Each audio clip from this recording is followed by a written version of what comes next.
Hi friends, welcome to Garden Diary. இன்றைக்கி நம்ம இந்த அடினியம் சீட்லிங்ஸை எப்படி நான் ரீபாட் பண்ணுறேன், அதுக்கு என்னென்ன ஸ்டெப்ஸ் நான் ஃபாலோ பண்ணுறேன் அப்படிங்கிறதா டீட்டெயிலாக இந்த விலாகில் நீங்கள் பார்க்க போகிறீங்க. சொன்னால் நம்ப மாட்டீங்க, இந்த அடினியம் சீட்லிங்ஸ்க்கு ஏஜ் கிட்டத்தட்ட ஒரு 3 இயர்ஸ் இருக்குது. இது 2021 விதை போட்டு முளைக்க வச்ச சீட்லிங்ஸ் தான். இதோட க்ரோத் இந்த அளவுக்கு இருக்குன்னா அதுக்கு முழுக்க காரணமே நான் தான். இதுக்கு தேவையான போஷாக்கு கொடுக்காம இப்படி வச்சது உண்டு, அதனால தான் இப்படி இருக்குது. ஸோ இந்த இயர் கண்டிப்பாக இது கேர் எடுத்து பார்க்கணும் அப்படிங்கிறதுக்காக இப்போ நான் ரீபோர்ட் பண்ணி ஃபுல் அண்ட் ஃபுல் கேர் கொடுக்க போகிறேன்.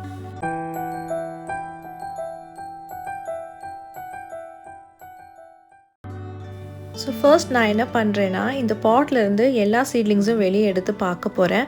இதோட கார்டெக்ஸ் சைஸ் எப்படி இருக்குது, எந்த மாதிரி இருக்குங்கிறது இந்த டைம்லேயே நம்ம பார்த்துக்கலாம். இது கொஞ்சம் எக்ஸைட்டிங்காகவும் இருக்குது. ஏன்னா இந்த அடினியம் சீட்லிங்ஸ் பொறுத்தளவுக்கு ஒவ்வொன்றும் ஒவ்வொரு விதமான ஷேப்ஸ் இருக்கும். அதோட கார்டெக்ஸ் எந்த அளவுக்கு க்ரோத் கொடுத்துருக்கு, எந்த ஷேப்ஸில் வந்திருக்கு, ட்விஸ்ட் ஆகிருக்கா. ஜென்ரலி அடினியம் ஒபிசம் பொறுத்தளவுக்கு ட்விஸ்ட் ஆகி வரும். பாருங்கள் இது எப்படி ட்விஸ்ட் ஆகிருக்குன்னு பாருங்கள். ஸோ இதோட நேச்சர் அந்த கார்டெக்ஸ் ட்விஸ்ட் பண்ணி வளரக்கூடிய தன்மை இருக்கும் இந்த ஒபிசம் ஸ்பீஷியஸ்க்கு. ஸோ இது ட்விஸ்டாக இருக்கா இல்லை ஸ்ட்ரெயிட்டாக இருக்கா இப்படின்னு இதை பார்க்கறதுக்கு ஒரு எக்ஸைட்மெண்ட்டாக தான் இருக்குது. ஸோ இதெல்லாமே எடுத்திருக்கேன். பட் இது ஒரு 3 இயர்ஸ் அடினியம் சீட்லிங்ஸ்னு சொன்னால் யாராலையும் நம்பவே முடியாது. சீரியஸ்லி 2021 டைமில் நான் விதை போட்டு முளைக்க வச்ச பிளான்ட்டு தான் இது எல்லாமே. இதுக்கு கரெக்டான போஷாக்கு கொடுக்கல, அதோட ஃபீட்ஸ் கரெக்டாக நான் கொடுக்கவே இல்லை. லைக் ஃபர்டிலைசர் கொடுக்கல and water okay just weekly once கொடுத்துட்ருந்தேன். பட் நான் வச்சுருக்கிற பாட்டு பார்த்திங்கன்னா ஒரே பாட்டில் டம்ப் பண்ணி வச்சுருந்தேன். அதனால இதுக்கு க்ரோத்தும் அந்தளவுக்கு இல்லை. சொல்லப்போனால் இதுக்கு எக்ஸ்ட்ரா கேர் நான் கொடுக்காதனால தான் இந்த மாதிரி க்ரோத்தில் இருக்குது. இது என்னோட மிஸ்டேக். பட் இந்த இயர் கண்டிப்பாக இதெல்லாமே ப்ளூம் பண்ண வைக்கணும். ஏன்னா இது இன்னுமே ப்ளூம் பண்ணவே இல்லை. ஆல்மோஸ்ட் ஒரு க்ரோத்தே கம்மியாக இருக்குது. தென் ஹவ் நம்ம எப்படி ப்ளூமிங்ஸ் இதில் எக்ஸ்பெக்ட் பண்ண முடியும்? ஸோ இந்த இயரை இதுக்கு கரெக்டான கேர் கொடுக்கணும், இதுக்கான ஃபர்டிலைசர் கரெக்டாக கொடுத்து வைக்கலாம் அப்படின்னு இப்போ எடுத்துகிட்ருக்கேன். அண்ட் இதோட ரூட் இந்த மாதிரி நம்ம கொஞ்சம் கட் பண்ணிட்டா இது நமக்கு ஷேப்ஸாக வரும். அதுக்காக தான் இந்த எக்ஸ்ட்ரா ரூட்ஸ் எனக்கு தேவையில்லாத ரூட்டை மட்டும் நான் கட் பண்ணி எடுத்துட்டேன். பாருங்கள், இப்படி எடுக்கும் பொழுது நமக்கு இந்த மாதிரி ஃபுல் ஷேப்ஸாக இருக்கும். அதாவது அந்த டேப் ரூட், அந்த மெயின் ரூட்டை விட்டுட்டு சைடில் வரக்கூடிய அந்த ரூட் எல்லாத்தையுமே கட் பண்ணி நான் எடுத்துட்டேன். ஸோ தேட் நமக்கு அப்படியே அழகாக ஸ்மூத்தாக ஷேப்பாக நமக்கு ஃப்யூச்சரில் வளர்ந்துட்டு வரும். அதுக்காக தான். நெக்ஸ்ட்டு நான் சாஃப் போட போகிறேன்.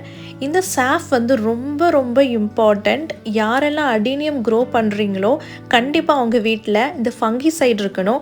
ஃபங்கிசைட் பொறுத்தளவுக்கு நிறைய பிராண்ட்ஸில் இருக்குது. அதில் சாஃப் ஆல்மோஸ்ட் நிறைய க்ரோவர்ஸ், நிறைய கார்டனர்ஸ் யூஸ் பண்ணுறாங்க. இது கொஞ்சம் பெஸ்ட்டாகவும் நமக்கு ஒர்க் அவுட் ஆகுது. அண்ட் பெவிஸ்டன் இன்னொரு பிராண்ட் இருக்குது, நான் அதையும் யூஸ் பண்ணியிருக்கேன். அதுவுமே ரொம்ப நல்லாயிருக்கும். ஸோ இந்த சாஃப் நமக்கு அந்த ரூட்டில் ஆரல்ஸ் எங்கெங்கே கொஞ்சம் காயங்கள் ஏற்பட்டிருக்கோம், நம்ம ரூட் கட் பண்ணுறோம் இல்லைங்களா, அங்கெல்லாம் சில காயங்கள் இருக்கும். அதனால எந்த அழுகல் வராமல் இருக்கிறதுக்காக தான் இந்த ஃபங்கிசைட் நம்ம யூஸ் பண்ணுறோம். இந்த ஃபங்கிசைட் அமேசான்லேயே அவைலபிளாக இருக்குது. உங்களுக்கு வேணால் அதோட லிங்க்கை நான் டிஸ்கிரிப்ஷனில் மென்ஷன் பண்ணுறேன், நீங்கள் அங்கே கூட பர்ச்சேஸ் பண்ணிக்கலாம். இந்த ஃபங்கிசைடை ஒரு பவுலில் எடுத்து இதை வாட்டரில் நல்லா மிக்ஸ் பண்ணி வைக்க போகிறேன். ஸோ இதை நல்லா மிக்ஸ் பண்ணதுக்கப்புறம் அந்த பிளான்ட்டை இதுக்குள்ளே போட்டு டிப் பண்ணி வைக்கணும். அதுக்காக நீங்கள் நார்மல் டேப் வாட்டரை நீங்கள் யூஸ் பண்ணிக்கலாம். செடியோட சைஸுக்கு ஏற்ற மாதிரி நீங்கள் ஃபங்கிசைடு எடுத்து இந்த வாட்டரில் நல்லா டிசால்வ் பண்ணி நீங்கள் டிப் பண்ணி வைங்க. நம்ம டைரெக்டாக கூட அப்ளை பண்ணலாம், அதனால எந்த ஒரு இம்பேக்ட் இருக்காது. நீங்கள் டைரெக்டாகவும் அந்த பவுடர்னால நீங்கள் அப்ளையும் பண்ணிக்கலாம். ஆரல்ஸ் இந்த மாதிரி வாட்டரில் கலக்கி கூட இப்படி ஒவ்வொரு பிளான்ட்டும் நீங்கள் டிப் பண்ணி வைக்கலாம். நான் இது புது பிளான்ட்டு, ஏன்னா நம்ம இன்னொரு இடத்துல ரீபாட் பண்ணி வைக்கிறோம். அட் த சேம் டைம் நான் சில ரூட்ஸ் எல்லாம் நான் கட் பண்ணியிருக்கேன். அதனால ஏதாவது சில காயங்கள் நமக்கு தெரியாமல் ஏற்பட்டிருக்கலாம்.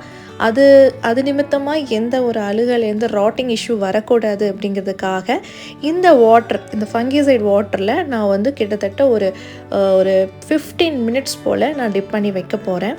இதில் கொஞ்சம் டிப் பண்ணி வச்சுட்டு தென் லேட்டராக நம்ம மிக்ஸ் பண்ணியிருக்கிற அந்த மண் கலவையில் ஒரு சாயில் மிக்ஸில் நம்ம ரீபாட் பண்ணலாம்.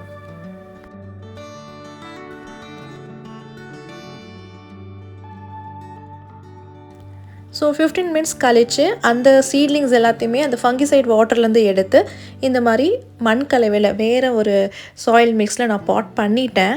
என்னோடய ஸ்டைல் ஆஃப் சாயில் மிக்ஸ் நீங்கள் பார்க்கணும், அது தெரிஞ்சுக்கணும் அப்படின்னா கமெண்ட்டில் மென்ஷன் பண்ணுங்கள். கண்டிப்பாக நான் அதை பற்றி டீட்டெயிலாக ஒரு வீடியோ போடுறேன்.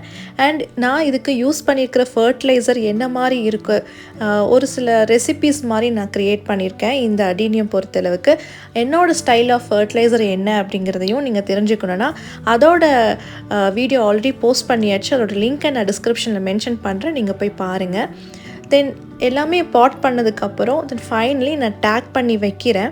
ஏன்னா அந்த டேகிங்கிறது ரொம்ப ரொம்ப இம்பார்ட்டண்ட். நமக்கு வந்து ஒரு பிளான்ட்டை சீட் போட்டு வளர்க்குறோன்னா அது எந்த அன்னைக்கு வளர்க்குறோம், அந்த பிளான்ட்டோட ஸ்பீஷியஸ் நேம் என்ன, அதோட ஃப்ளவர் கலர்ஸ் என்ன. ஏன்னா அடினியம் ஒபீசம் பொறுத்தளவுக்கு நிறைய கலர்ஸ் இருக்குது, டிஃப்ரெண்ட் வேரியன்ட்ஸ் இருக்குது. அதெல்லாம் நமக்கு தெரிஞ்சுக்கிட்டால் நமக்கு ஒரு யூஸ்ஃபுல்லாகவும் இருக்கும் அண்ட் கொஞ்சம் நல்லா டிசிப்ளினாகவும் இருக்குமே அப்படிங்கிறதுக்காக நேம் டேக் நான் யூஸ் பண்ணுறேன். இந்த இயர் இந்த பிளான்ட்டுக்கான ப்ளூம்ஸ் கண்டிப்பாக நம்ம பார்க்கணும். இப்போதைக்கு நான் ரீபாட் பண்ணியிருக்கேன். தென் கொஞ்ச நாள் கழித்து நான் கண்டிப்பாக இதுக்கு எல்லாத்துக்குமே ஃபர்டிலைசர் கொடுப்பேன். ஃபர்டிலைசர் கொடுக்கறதுனால அது வந்து ஈஸியாக ப்ளூம் ஆகிறதுக்கு ஒரு மோட்டிவேஷனாக இருக்கும். அதுவும் என்னங்கிறது அப்கமிங் வீடியோஸில் நான் உங்களுக்கு அப்டேட்டடாக காமிக்கிறேன். So bye, take care, happy gardening.